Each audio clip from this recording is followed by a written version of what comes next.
All right, let's talk about our dogs. You know, all those weird little things they do, the crazy spins, the intense stares? Well, today, we're cracking the code. We're going to figure out what they're really trying to tell us. Let's get into it. I mean, we've all been there, right? You look over and your dog is doing that one weird thing that just makes you laugh. But what if I told you it's not just some random cute quirk? What if it's actually them trying to talk to you? No, seriously, it's a full-blown language, a constant stream of secret messages they're sending our way. And right here, today, we are going to translate it for you. By the end of this, you'll be practically fluent in dog. Okay, so to start, we have to go back in time, like way back. Because a lot of the stuff our dogs do today, it's not really about today. It's more like these ancient echoes, you know? Little genetic whispers from their wolf ancestors, playing out right on your living room rug. So you might look at your dog and think, man, you're being so messy, or you're just plain weird. But what's really happening is that they're running on ancient software. It's this deep, hardwired survival code that's been passed down for thousands of years. It's not about being goofy, it's about their history coming alive. And you see these ancient rituals all the time. You know that little circle dance they do before plopping down for a nap? Yeah, that's them doing a prehistoric safety check, trampling down the tall grass to scare away snakes, even if the grass is your carpet. Or when they frantically stuff a treat between the couch cushions, total prepper move. That's a little wolf instinct kicking in, saving food for later. And, oh boy, rolling in something disgusting? That's not them trying to be gross. They're going into stealth ninja mode, using tactical camouflage to hide their scent for the hunt. But it's not all about ancient survival. A huge part of their language is about their modern pack. And guess what? That pack is you. It's your family. And they see themselves as a real contributing member of the team. And this is where we get it wrong a lot of the time. We think they're just being loud or demanding attention. But more often than not, what they're actually doing is trying to fulfill their social role, trying to do their part for the good of the pack.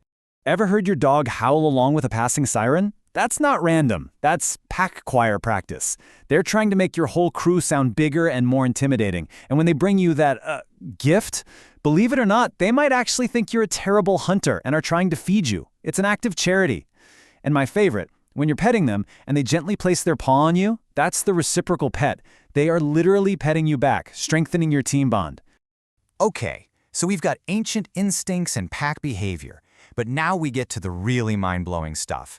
Your dog has actual superpowers. I'm not kidding. Sensory and emotional abilities that we are just totally blind to. You know how you get so impatient on walks? Like, come on, it's just a fire hydrant. Well, for them, it's not. They're not just sniffing. They're reading their P-mail. Seriously, that one spot is like the town's gossip column. They're downloading information on the age, health, sex, even the stress levels of every other dog that's been there. And that sense of smell, it makes them biological lie detectors. For real. Ever had your dog growl at someone who seems perfectly nice? They're not being rude. They are smelling things we can't. Spikes in cortisol, shots of adrenaline. They're detecting the fear or aggression that a polite smile is trying to cover up. Trust the nose. Their emotional IQ is off the charts too. Take yawning, for example. A dog might yawn when it's stressed out. It's like they're waving a little white peace flag to say, hey, let's all just calm down. But if your dog yawns right after you do, that is something else entirely. That's a contagious yawn, and it's a profound sign of empathy. It means they're totally in sync with you emotionally. And what about that intense, unblinking stare? We always think they want a treat, right? Nope. It's a hug. A chemical hug. When your dog looks you in the eyes, it releases oxytocin, the love hormone, in both your brain and theirs. It is the exact same biological feedback loop that bonds a mother and a newborn baby. They are literally hugging you with their eyes. Let that sink in. All right, let's get serious for a minute, because we're about to get into the most profound and maybe the most misunderstood set of behaviors there are. This is where we stop talking about a pet and start talking about a guardian. Just think about this for a second. How many times have you pushed your dog away for being annoying or too clingy? We have to ask ourselves, what if we were silencing them? What if they were desperately trying to tell us something of life or death importance? A lot of that protection is really subtle. Ever had your dog just lean all their weight against your legs? That's called the side lean. They are literally covering your six, watching your blind spot for threats.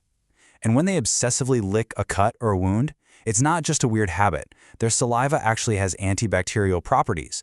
They're trying to give you their medicine.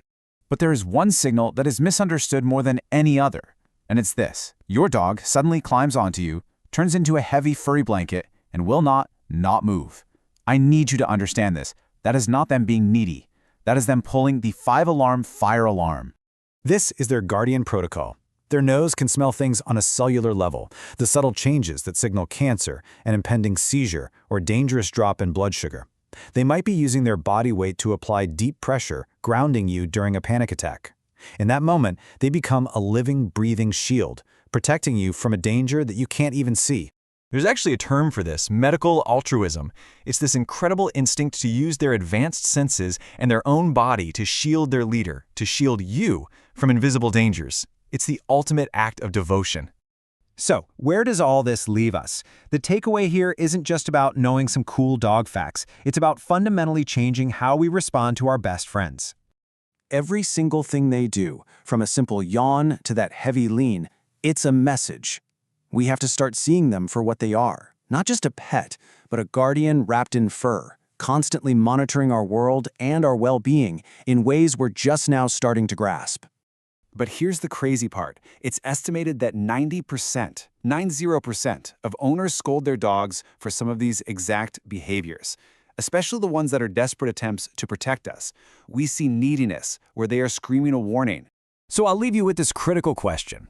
Now that you have the translation guide, how are you going to see your dog's actions differently? I really want to hear from you. Think about the signals you might have been misreading. Drop a comment below and share the weirdest message your dog has ever sent you. Let's all learn to listen a little better together. Thanks for hanging out.